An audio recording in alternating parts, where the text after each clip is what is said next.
Hey guys, Camfrey15 back out with another video for you guys, and I'm back with another Ningen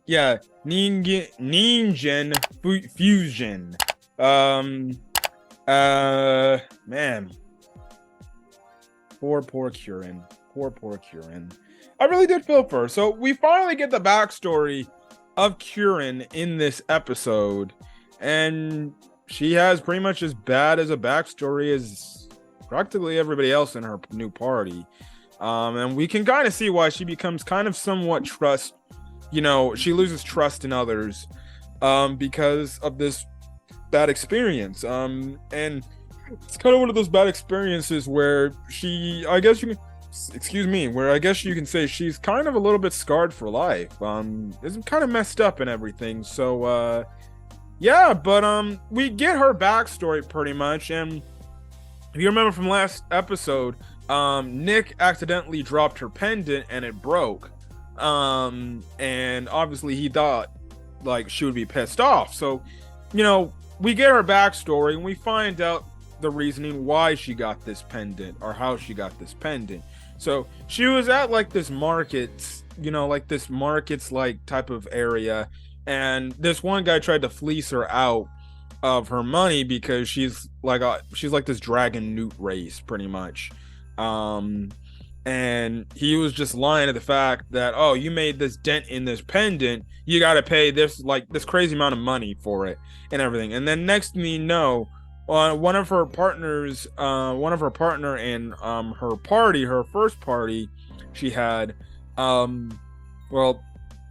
pretty much covers for her. It's like, please, you're just BSing her, you're lying. Can he's like, here, Curran, you scratch that. Let's try to scratch it. And she makes much more of a dent than what the guy tried to do. And pretty much the dude, I forgot the guy's name. Her former party leader, pretty much, said, please give me my money back. Give me my money back. And then too, you can keep this damn pendant that's broken. So, yeah, and we found out that he hid the perfectly, he hid the perfect one that was actually not broken or cut up or anything. So, yeah, and we just see a montage of, them going on quest and everything, them working together. She was looking up to this guy and everything. She looked like she was living the good life. Then they go on this one mission, and this is when the part in the episode when she finds out she gets betrayed. So there's like this, I guess you could say this bowl or this pot and everything, and there's like a monster inside, and of course it's like a snake. It's a cobra and everything, and pretty much, Curran fights it, and in this fight, she's asking for her partner and the other party members to help, but they're not doing anything. They're just kind of staying on the side. They're like, no, we're good. So you take care of them and then everything. Next thing you know, the cobra releases this gas, which it's more than likely, I think it was a poison or something like that seemingly enough, I guess it paralyzes you or something.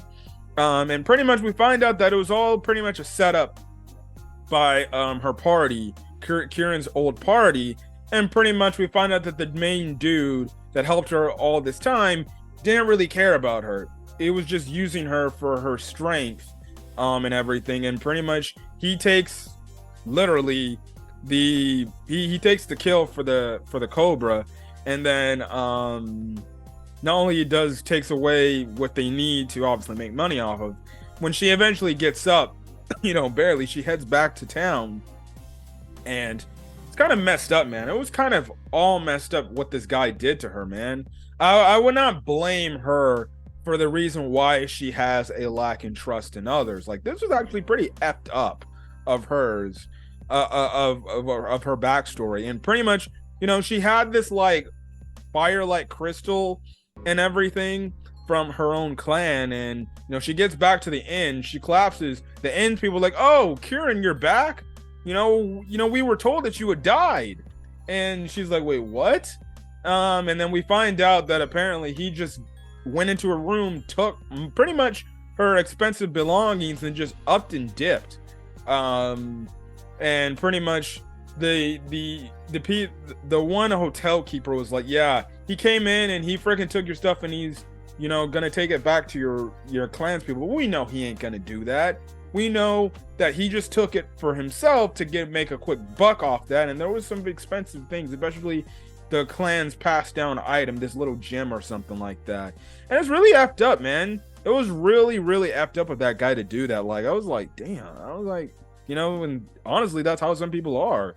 They'll have their best interest. They'll look like they're your best interest at heart, but in reality, they're only using you so they can further their own end goal. And it was kind of messed up what that guy did. Literally, looked like he had her back, and then boom, just freaking gave up on her. And then, in that time, she ends up meeting this one solo party guy, not named Kirito, from SAO.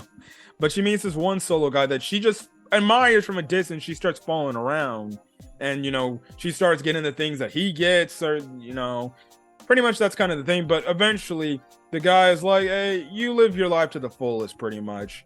And just kind of walks up, and that kind of gives her the inspiration to go do her own things. And then we cut back to the present, and everything. So it was kind of a dark backstory with a little bit of a nice positive end there. But practically the rest of the episode is just Nick feeling like what he should do, because he doesn't know the backstory of Curran. So he doesn't know, like, if he pissed her off and everything, and he's trying to do something for Curran to make her feel good, and everything, which is honestly a nice thing for him to do. Definitely do appreciate what he was trying to do. Like, even though he doesn't, I guess you could say, trust some of his party members, or he has a lack of true trust in them, he was willing to try to make up for the mistake he made. And it even makes him come across the idol that helped him, which was funny because he was in the store, and then the idol was like, oh, if it isn't the little dog, it seems like you're up on your feet. And then he's like, little dog, and then he turns around, and I kid you not, this girl has a ice cream with freaking octopus tentacles sticking out of the ice cream. Now, I do not want an ice cream like that, but I know this world is crazy enough to make that a reality. I guarantee you, I'll either go to a yogurt land, a freaking Cold Stone, or any other ice cream place, you name it, Dairy Queen, I don't care what you whatever ice cream place you go to, Baskin Robbins, whatever. I guarantee you that one of these days in the future, we're gonna have some sort of special thing where it's ice cream with squid tentacles or octopus tentacles. And people are gonna actually be stupid enough to actually eat that type of ice cream. What the freaking hell? What the freaking hell? I don't know, I put yogurt land and that's more frozen yogurt, but shit. Frozen yogurt is practically ice cream anyways. So who the hell cares? But that was wild. But practically, he was saying, Nick was telling her, like, I don't know, I feel like if I do this, I'm being selfish and everything. But she's like, well, that means that I was selfish to help you out because I went out of my way to do that. So I think what you're doing is something nice for this person. So good luck with that, pretty much. It's going to be interesting. I wonder if this idol's going to come back occasionally and be kind of that person for Nick. I don't know if they're like setting up some sort of relationship with this idol and Nick. I'd be absolutely hilarious. It'd be absolutely hilarious to me if the idol's revealed to be like some sort of evil bad guy. She's not like this cutesy dootsy type of idol. She's actually pretty much evil and everything. That'd be actually pretty funny, just to say the least. But it's interesting. I don't know if we're gonna see her. She's in the ending, which I think the ending song for this anime is a banger. But I don't know. She would. Maybe she'll just come back occasionally when he's going through this thing. Maybe she's kind of the person for Nick to say, hey, maybe you should trust these people. They seem like they're nice people that you keep talking about and everything. Just give them a chance or something like that. So yeah, and then he goes to talk to Curran about, the whole pendant and everything. And she's like, oh, it's no problem. Honestly, it's fine. And she starts laughing and having a good time. And then he's like, wow, it's actually nice to see her laugh a bit. So, that's where things on that front ends. And yeah, we got another solid episode of Ningen Fushin. And hey, The episode was focused on Curran. We finally got the backstory of Curran. I think this is going to be the part where, and they were given a task to do this mission, or something like that at the end of the episode, where they have to go into this labyrinth for this dungeon or something like that to get this weapon.